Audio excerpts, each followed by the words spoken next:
ಅಜ್ಜಿ ಕಥೆಯನ್ನ ಹೇಳಿ ಮುಗಿಸಿದ ಹಾಗೆ ನಮ್ಮ ಇನ್ಫೋ ಗುರುಗಳು ಕೂಡ ಬರ್ತಾರೆ. ಒಂದು ಸೂಪರ್ ಆಗಿರೋ ಮಾಹಿತಿಯನ್ನ ಕೊಡ್ತಾರೆ. ಇವತ್ತು ಜಿಂಕೆಗಳ ಬಗ್ಗೆ ನಿಮ್ಗೆಲ್ಲ ಹೇಳ್ತಾರಂತೆ, ಬನ್ನಿ ಕೇಳೋಣ.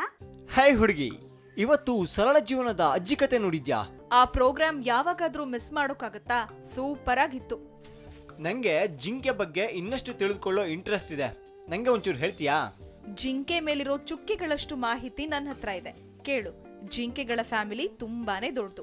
ಅವುಗಳ ಕುಟುಂಬದಲ್ಲಿ ಹಿಮಸಾರಂಗ, ಕೃಷ್ಣ ಮೃಗ, ಮೂಸ್, ಎಲ್ಕ್ ಹೀಗೆ 40 ವಿಧಗಳನ್ನ ಅಧ್ಯಯನಕಾರರು ಪತ್ತೆ ಹಚ್ಚಿದ್ದಾರೆ. ಎಲ್ಲಾ ಜಿಂಕೆಗಳಿಗೂ ಚುಕ್ಕೆ ಇರುತ್ತಾ? ಎಲ್ಲಾ ಜಿಂಕೆಗಳಿಗೂ ಮೈಮೇಲ್ ಚುಕ್ಕೆ ಇರೋದಿಲ್ಲ. ಅಷ್ಟೇ ಅಲ್ಲ, ಕೆಲವೊಂದು ಜಿಂಕೆಗಳ ಬಾಲ ಹಾಲಿನಷ್ಟು ಬೆಳ್ಳಗಿರುತ್ತೆ. ಅವುಗಳಿಗೆ ವೈಟ್ ಟೇಲ್ ಡೀರ್ ಅಂತಾರೆ.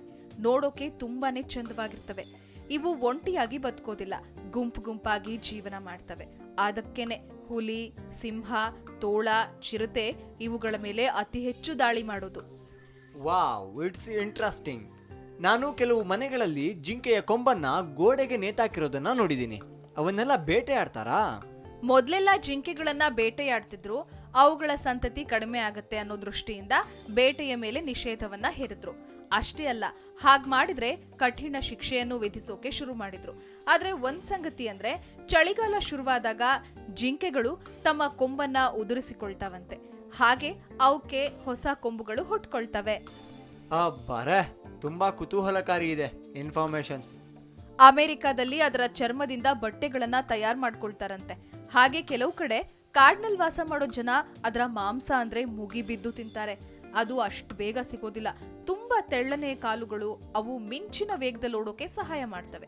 ಗಂಟೆಗೆ 35 ಮೈಲಿ ಓಡುವಷ್ಟು ಸಾಮರ್ಥ್ಯ ಅವುಗಳಿಗಿದೆ. ಹಾಗೆ ಅವುಗಳು ಒಳ್ಳೆಯ ಈಜುಗಾರರು ಹೌದು. ಅಬ್ಬಾ, ಹಿಂಗೆಲ್ಲ ಇರ್ತಾವ ಜಿಂಕೆಗಳು? ಹೆಣ್ಣು ಜಿಂಕೆಗಳಿಗೆ ಕೊಂಬಿರೋದಿಲ್ಲ. ಚಂದದ ಕೊಂಬುಗಳಿರೋ ಗಂಡು ಜಿಂಕೆಯನ್ನ ಅವು ಆರಿಸ್ಕೊಳ್ತವಂತೆ.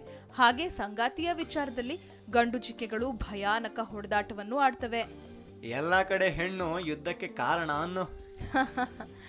ಇವು ಸಂಪೂರ್ಣ ಸಸ್ಯಾಹಾರಿಗಳು. ಇವುಗಳು 200 ದಿನಗಳ ಒಳಗೆ ಮರಿಯನ್ನ ಹಾಕ್ತವೆ. ಹಾಗೆ ಮರಿ ಜನ್ಮ ಪಡೆದ 10 ನಿಮಿಷದಲ್ಲಿ ಎದ್ದು ನಿಲ್ಲಬಲ್ಲವು. ಅಷ್ಟೇ ಅಲ್ಲ, 7 ತಾಸುಗಳಲ್ಲಿ ಲೀಲಾಜಾಲವಾಗಿ ಓಡ್ತಾವಂತೆ.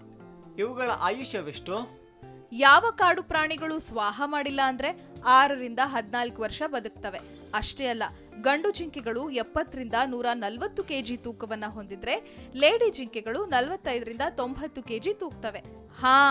ಆಗ್ಲೇ ವೈಟ್ ಟೇಲ್ ಡೀರ್ ಅನ್ನಲ್ಲ, ಅವುಗಳು 8 ಫೂಟ್ ಎತ್ತರದ ಬೇಲಿಯನ್ನ ಸಹ ಹಾರಬಲ್ಲವಂತೆ. ಅವುಗಳನ್ನ ನೋಡಿದ್ರೆ ತುಂಬಾನೇ ಅಲರ್ಟ್ ಆಗಿರ್ತಾವೆ ಅಂತ ಅನ್ಸುತ್ತೆ. ಹೌದು, ಅವುಗಳು ಅದ್ಭುತವಾದ ಶಬ್ದ ಗ್ರಹಿಸೋ ಶಕ್ತಿ ಹೊಂದಿವೆ. ಅವುಗಳು ಕಿವಿಯನ್ನ ಎತ್ತಬೇಕಾದ್ರೂ ತಿರುಗಿಸಬಲ್ಲವು. ಇದರಿಂದ ಸೌಂಡ್ ಯಾವ ಕಡೆಯಿಂದ ಬರ್ತಾ ಇದೆ ಅಂತ ಬೇಗನೆ ತಿಳಿದು ಎಸ್ಕೇಪ್ ಆಗತ್ತೆ. ಮನುಷ್ಯನಿಗೆ ಹೋಲಿಸಿದ್ರೆ ಅವುಗಳು 100 ಪಟ್ಟು ಜಾಸ್ತಿ ವಾಸನೆಯನ್ನು ಗ್ರಹಿಸೋ ಸಾಮರ್ಥ್ಯ ಹೊಂದಿದೆ. ಅಂದ್ರೆ ತಾಕತ್ ಹೆಂಗಿದೆ ನೋಡು. ನಿಜಕ್ಕೂ ಇವತ್ತು ಜಿಂಕೆಗಳ ಬಗ್ಗೆ ತುಂಬಾ ವಿಷಯ ತಿಳ್ಕೊಂಡೆ. ಸರಿ, ನಾನ್ ಬರ್ಲಾ? ಓಕೆ, ಬಾಯ್ ಬಾಯ್.